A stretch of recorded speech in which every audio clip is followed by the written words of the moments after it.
Matt Miguez has plenty on his mind, and he's ready to share it with the world. It's time to hear the Miguez Mindset.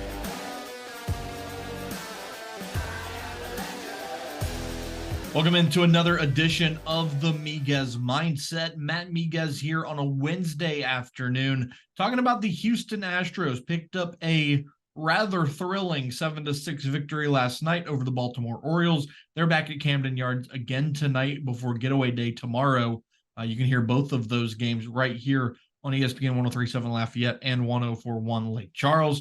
Joining me to talk about the Astros and kind of where they're at this point in the season as you make a strong push for the playoffs here, Dawson Eiserloh, co-host of RP3, DLoh, and Meche, that you can hear weekdays 11 to 1 right here on ESPN Southwest Louisiana. Dawson, what's going on, buddy? How are you? What's up, Matt? Glad to be here. So question number one for you. You know, we talk about the Houston Astros quite a bit, and when you sit at this point of the season, they're 65-49. And you kind of look at this team and question, are they still the favorites right now to win the World Series in the MLB? Well, I think there's multiple ways to look at that. I think are they the best team in Major League Baseball this season? No, they're not.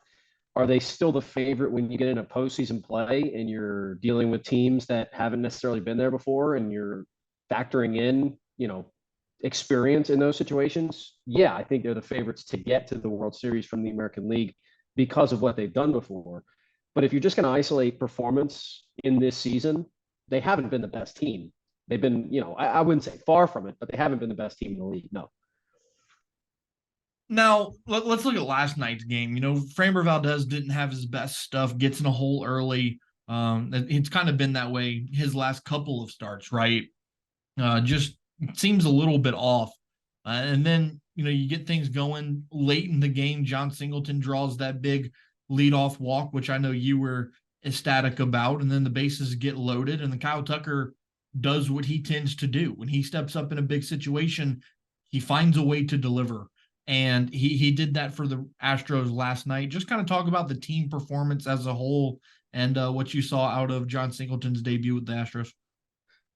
Yeah, well, to go back to Framber for a minute there, he has been inconsistent, and then of course has a no-hitter mixed in. So, you don't want to get into that situation where you're wondering which Framber is going to show up to the ballpark, right? Because the Astros have enough of those players, right? But I did think it's notable that he grinded out 7 innings after how bad it started, and especially, we've seen that a couple of times this year with the Astros with guys like JP France. The couple of times that he didn't have great outings, he still found a way to get you through 6.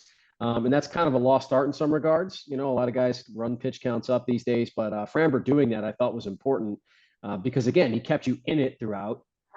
And then, yeah, you mentioned John Singleton, who, comes into the game, first at bat in an Astros uniform this season, all he's gone through. And to be in that moment, and by the way, you're facing the best closer in baseball, or close to it, in Felix Bautista. And it was a couple of tough takes too. It wasn't an easy walk, to draw. He had to find a way to, foul off a tough pitch in the middle of that at bat, and then again, be patient with a guy who's got as much movement and is throwing 102 miles an hour. So that was big. And yeah, you mentioned Kyle Tucker's grand slam. Of course, it's the part of this that's going to get the most press, but it was an unbelievable at bat. And I went back through it too. Called strike 1 at 101 miles an hour. Swinging strike on a splitter, and he's down 0-2 in the count. It was a nasty splitter as well. Ball 3 is a fastball that misses way outside. Ball 4 is in the dirt. It's a splitter. He spiked that one. So now it's back to 2-2. Fouls off 102 mile an hour fastball. Fouls off 100 mile an hour fastball. Fouls off the splitter. So he goes back to the splitter, and Tucker's still able to get a piece of it. That's the one he dribbles up the first base line. Another foul ball on 101 mile an hour fastball, and that's the swing. And I thought the broadcast did a good job pointing this out. That swing started to look a little bit more like he had timed it up, and then he hits the grand slam on the next pitch. It's another 100 mile an hour fastball. So I said earlier, and I don't think I'm exaggerating here, it was the best at bat I've seen in Major League Baseball all season long. I can't lie and say I've seen every single at bat, but I really tasked somebody to find me a better one. When you not only consider the moment he was in, you're down 3, the bases are loaded, the team he's playing, which has been a very good team in the Baltimore Orioles this year, and the pitcher he's facing, who was, again, to this point, the most shut down back end guy in the entire league, and he's still going to be that moving forward. It's unbelievable. And again, Kyle Tucker has been, it's kind of a microcosm of the season, right? Like he's been what's held it together, even in the rough times offensively, because even Bregman's had like big droughts. Tucker has had a couple small droughts, but he's still mostly been their most reliable hitter all season long. Yeah, in my opinion, and I said this at the start of the season, I believe that Kyle Tucker is one of the better hitters in all of baseball. And obviously the point of conversation with Kyle Tucker has been his contract.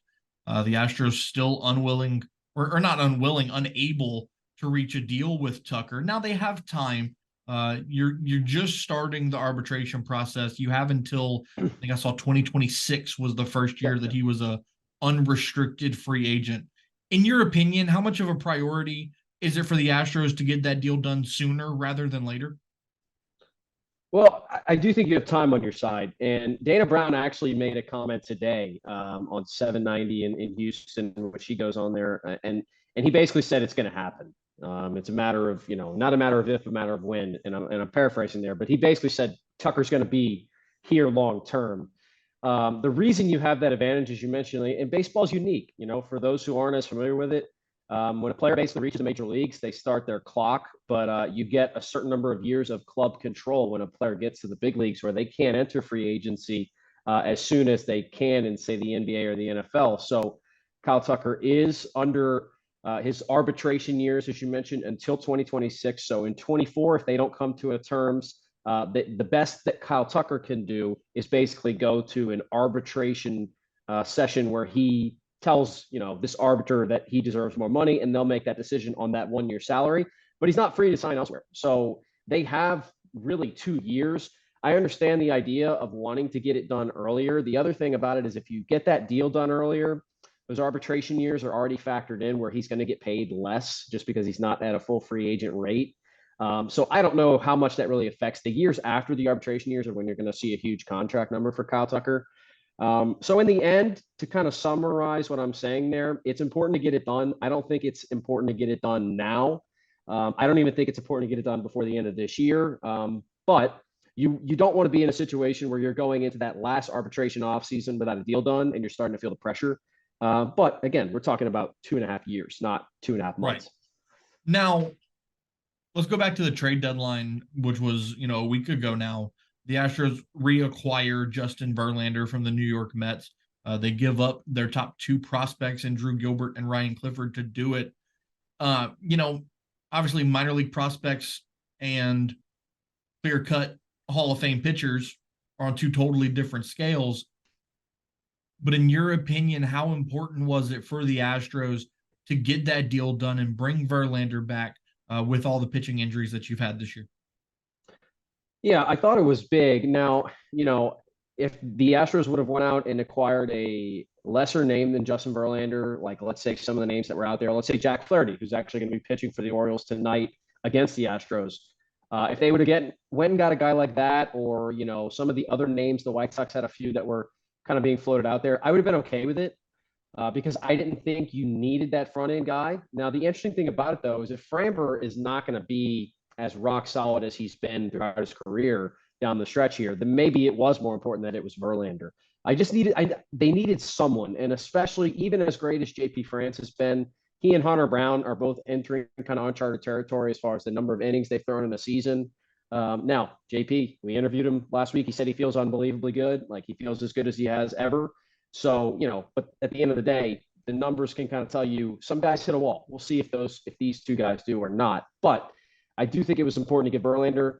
Yeah, I understand the prospects they gave up were big. And, from the indications we got of the reports, that was the holdup, was that the Mets were asking for more. And it sounds like they kind of got the Astros to give in and go up a rank, whether that was Clifford or Gilbert or one of the 2 that was supposed to be, originally not a part of this deal that the Mets really pushed for. I don't know. I think it's a good job for the Mets. But yeah, there's organizations that operate with the idea of pushing things to the future and getting better eventually. And there's organizations that are in a position to operate as far as winning World Series titles right now. The Astros are still in that window, and Justin Verlander only improves it. The other funny thing about it, and I know you didn't have to give up the prospects if you'd have signed him in the offseason, but there was, of course, offers on the table for Verlander to come back to Houston in the first place.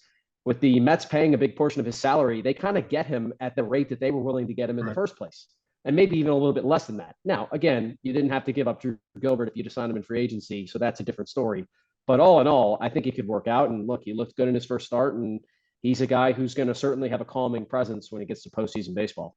He'll make his return to Minute Maid Park Friday night against the Los Angeles Angels. That series is going to be big this weekend as the Astros continue to stare down the Texas Rangers. I know that gap has gotten a lot closer. But over the last couple of years, you've kind of gotten used to saying, oh, the AL West is the Astros division and everybody else is going to play catch up. And this year, that hasn't quite been the case. Talk about, not only the Mariners, the Angels even, and then the Texas Rangers, how good this AL West has been this year. Yeah, and there's levels to that. The Angels right now are, kind of playing themselves out of it. We'll see. They've got a little bit of time left, but they have to turn it around in a hurry. And of course, they have not only the added pressure of winning, but winning to try to keep Shohei Ohtani in town and everything going on there. Even though they added 4 or 5 players before the deadline and were super aggressive, it hasn't worked out. They did finally snap their losing streak. But, the Rangers are good, and they were always going to be good. I didn't quite think they were going to take the step that they took right away. Some of their younger bats and some of their, not even necessarily younger bats, but just, guys that were somewhat question marks. Adolis Garcia's had a fantastic season. Nathaniel Lowe has been a huge boost for them, kind of following up on what he showed you signs of. And then, of course, look, they spent some big money on big name guys in the middle infield, and it worked out. Those guys have played well, even though Seager's dealt with some injuries, and we'll see, kind of what he looks like going into a postseason run. They also spent money like a team that was expecting to contend. And I think there was kind of at least a hesitancy for me to trust the money working out. I kind of thought maybe it would look the way it looked for the Mets, but the Rangers made it work. And then they ended up poaching from the Mets, of course, as the Astros did, getting Scherzer. So I do think that storyline is kind of hilarious that the Mets' 2 aces are now split up in different sides of Texas. But the Rangers are really good. The last team in that mix is the Mariners, and they're the one nobody's talking about right now, and they're just as hot as anybody. So, the other thing about it, when you look, I know today, the day itself, baseball is a sport where one game doesn't mean too much compared to the next. A combined 14 wins in a row between Texas and Seattle right now. So 8 in a row for the Rangers, 6 in a row for the Mariners. Seattle's closed that gap not only on the wild card race, but they've closed the gap on the Astros, kind of similar to how the Astros closed it on the Rangers. Only 3.5 games separate those 2 teams. So I would keep an eye on the Mariners. The other thing, I don't know if Seattle has the firepower to run you down and then make a push in the postseason. You kind of feel like maybe that's going to take something out of them, but they're playing a lot better. And we thought they were going to be good coming in, right? We thought that was a team that would kind of take the next step. They didn't do it early on, but now they're playing really well. And this is the time of year you're starting to try and get things going. Dawson Eiserloh joining me here on the Miguez Mindset, talking about the Houston Astros. Dawson, appreciate your time as always. Before you run, man, give me your prediction for tonight. Well, look, it's always funny to talk about a major league game when you're trying to predict the ebbs and flows of momentum, because I think it's a little bit less so than other sports. Momentum's only as good as your next day starting pitcher, as they say. And the Astros get to face Jack Flaherty, who was actually pretty good in his first start with the Orioles. Yep. But I think that lineup, first of all, I hope John Singleton finds his way into it. I don't know if they've announced the starters yet or not, but I would love to see him get a full chance to start the game. And actually, it does look like they haven't announced the lineup yet. But I think the Astros kind of carry a little bit of momentum from what they did yesterday. Christian Javier hopefully can turn it around, because he's been a big question mark as well. So I'll take the Astros, but it's going to be close. Dawson, appreciate your time, bud, and we'll see you tomorrow. Yeah, anytime. There he goes, Dawson Eiserloh, co-host of RP3, DLoh, and Meche, every weekday 11 to 1 right here on ESPN 103.7 Lafayette and 104.1 Lake Charles. Make sure to follow us on social media at ESPN_SWLA. Subscribe to our YouTube channel at ESPN Southwest Louisiana. Tons of new content coming out all the time. High school previews right around the corner, and then football season will be here before you know it. We'll be back on Friday talking college football. We'll take a look at LSU and UL, where they're at in terms of fall camp, what battles are sticking out, and much more right here on the Miguez Mindset on ESPN 103.7 Lafayette and 104.1 Lake Charles.